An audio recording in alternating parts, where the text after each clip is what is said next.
Será que o parnasianismo do Brasil foi exatamente igual ao parnasianismo surgido na Europa? É exatamente sobre isso que eu vou falar para você nessa aula aqui. Eu trouxe para que você veja uma foto da época do Alberto de Oliveira, do Raimundo Corrêa e do Olavo Bilac, que são os três grandes autores do parnasianismo aqui do nosso país. O parnasianismo é considerado por vários críticos o equivalente à poesia do realismo e do naturalismo. Essas escolas literárias são contemporâneas, mas o realismo e o naturalismo desenvolvem-se apenas na prosa e o parnasianismo apenas na poesia. Essa aproximação pode ser feita pelo cientificismo, cultuado pelas três escolas. Esse cientificismo a gente vê no parnasianismo na forma principalmente do descritivismo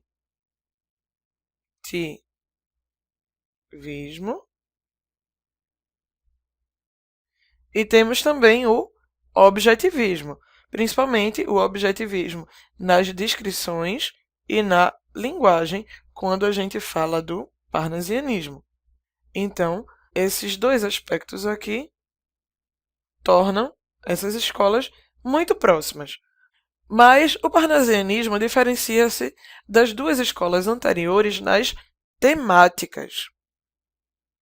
No parnasianismo, os poetas se distanciam dos problemas sociais. Não apenas dos problemas sociais, mas do moralismo,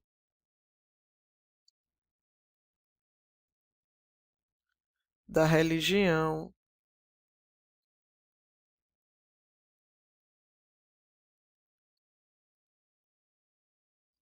da política,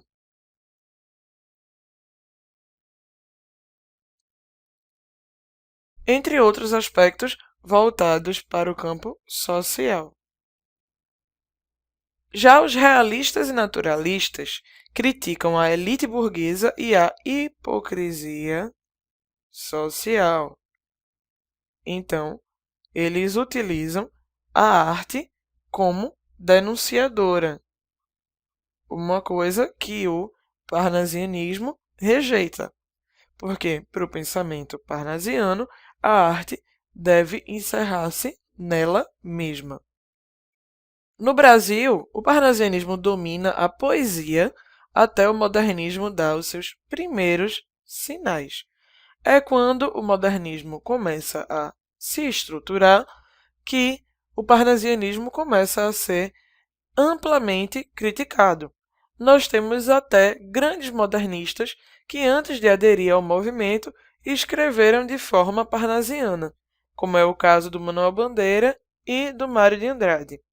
A primeira publicação considerada parnasiana de fato no Brasil é a obra Fanfarras, publicada em 1882, do poeta Teófilo Dias. O parnasianismo no Brasil também tem forte influência francesa, inclusive no estilo de vida dos poetas. Isso daqui é bem engraçado, porque os poetas buscavam imitar não somente o estilo de escrever, como também buscavam imitar o estilo de vida e os costumes franceses, fingindo um falso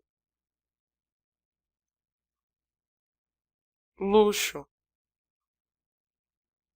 para tentar se aproximar desse estilo de vida aqui.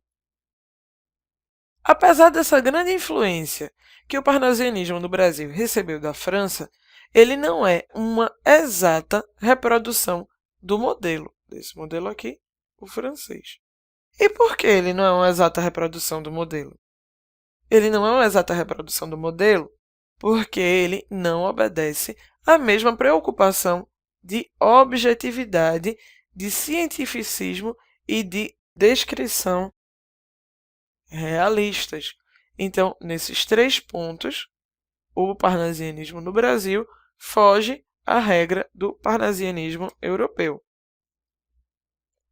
O parnasianismo brasileiro foge do sentimentalismo romântico, assim como o seu inspirador francês, mas não exclui o subjetivismo. Então, nós ainda percebemos essa marca de subjetivismo nos escritos parnasianos daqui.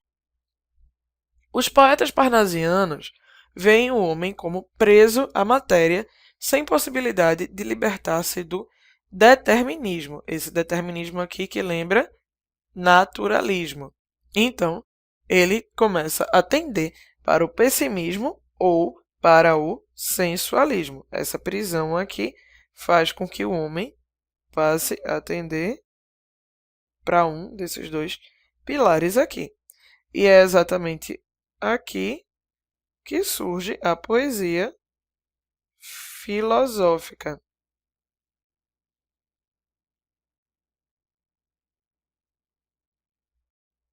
No jornal Diário do Rio de Janeiro, travou-se o que conhecemos como Batalha do Parnaso, que foi uma grande polêmica nas publicações do jornal.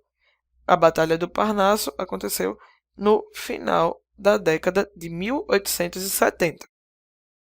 A polêmica, essa rixa, essa briga, acontece entre os adeptos do romantismo de um lado e os seguidores do parnasianismo de outro, fazendo publicações no jornal. A Batalha do Parnaso serviu para tornar mais conhecidas as novas tendências literárias, ou seja, as tendências parnasianas.